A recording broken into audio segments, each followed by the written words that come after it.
Great people, welcome back. Now niko na watu wangu hapo, maana nataka kuuliza some of the questions and you all know the question that I always ask. So, keep watching. Oh, yes, hello. Unaitwa nani? Mimi naitwa Edwin Juma. Sasa Edwin Juma, nataka nikuuliza hapa swali moja. Ya, swali nalo niko tayari kujibu swali lolote. Kama ungekuwa mboka kani? Mboka. Najua unanichanganya kidogo, mnajua napenda kuku na zingine zinaitwa. Unajua hizi mboga wanaekanga nini maji fulani alafu ukikula zina nini? Mrenda. Yes, mrenda. Sasa kwa nini ungekuwa mrenda? Najua mimi napenda vitu zikienda something that is supposed to be smooth, maisha yakuwe smooth. Unajua hiyo mboga inakuanga very smooth. Na wewe sasa ni smooth, sasa kumboka wewe ni mrenda. Sasa nani watakukula? Wengi tu hata najua. Wengi tu hata si lazima niwaambie. For example, wale wako nyuma ya kamera najua tu wanaweza nikula pia. Sawa. Yeah, asante. Hey. Hi. What's your name? My name is Girl Velma. So Velma, kuna swali hapa nataka nikuulize. Unapenda food gani? Napenda chapati na spaghetti. Uko na boyfriend? Uko na crush? Yeah, niko nayo. Crush wako ni nani? Anaitwa Arnold. Sijui Arnold, lakini wacha nikuulize, crush wako celebrity ni nani? Priscinda. Kwa nini unapenda Priscinda? Anaimbanga vizuri, dressing code. Sasa wewe akikuimbia una fall in love na sauti yake? Kabisa, na kwanza vile anajivanga. Mbona u fall in love na sauti ya mtu na hujajua personality yake? I just love like that because he's just the way he's presenting himself. That's how I love him. Angekuwa mpenzi wako ungempea stingo gani? Jesus. So thank you so much for we have our interview today with our brother here. Unaitwa nani bro? Naitwa Ian.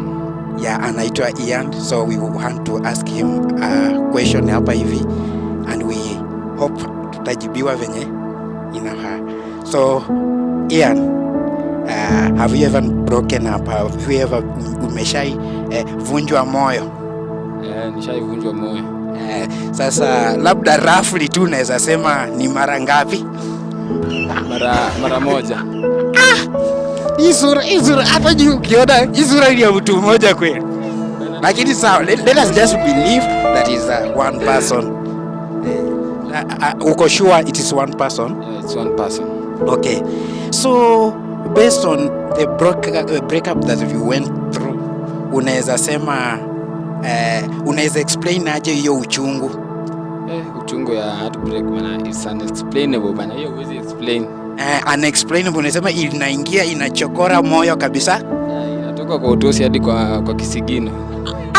Kama ni uchungu tunaona ni kama uchungu wametumia panga, wametumia jembe, ama unaona ni kama uchungu umetokana na kitu gani? Hata kama ni kuchomwa kwa moyo, how can you tell that particular pain? Yani ni kama sijui nikwambiaje, ni kama una miguu zote na mikono zote. Hiyo story yako ni ya uchungu, hata I'm start feeling very emotional. Hata najua naezalia ni venye tu amjastamana. Okay, so I have a very last question. So based on the pain that we went through, unaweza okay, see last question.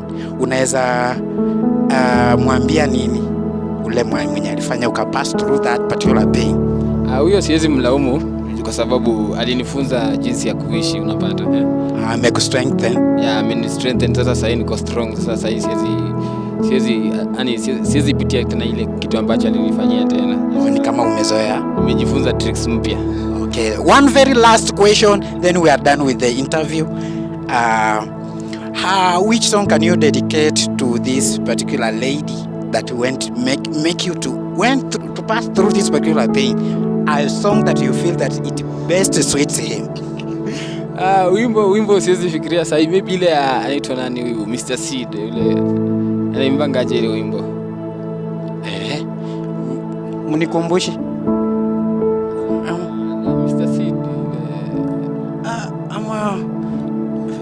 ni ile ya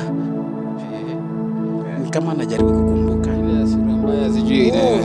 Sasa why did you date him kama ni sura mbaya? Hiyo. Ati kwangu amedate mtu fake, mtu sura mbaya. Sasa mbona ulimdate na ni sura mbaya na mbona yeye ana date yeye sijasema yeye ni sura mbaya. Sasa hivi ana date ni sura mbaya, yani ex wangu ana date mtu fake, mtu sura mbaya. Okay, sawa sana. Well, thank you so much for participating in this particular interview. Though kuna mahali ulitudanganya kidogo ukisema you have dated one, ulidanganya.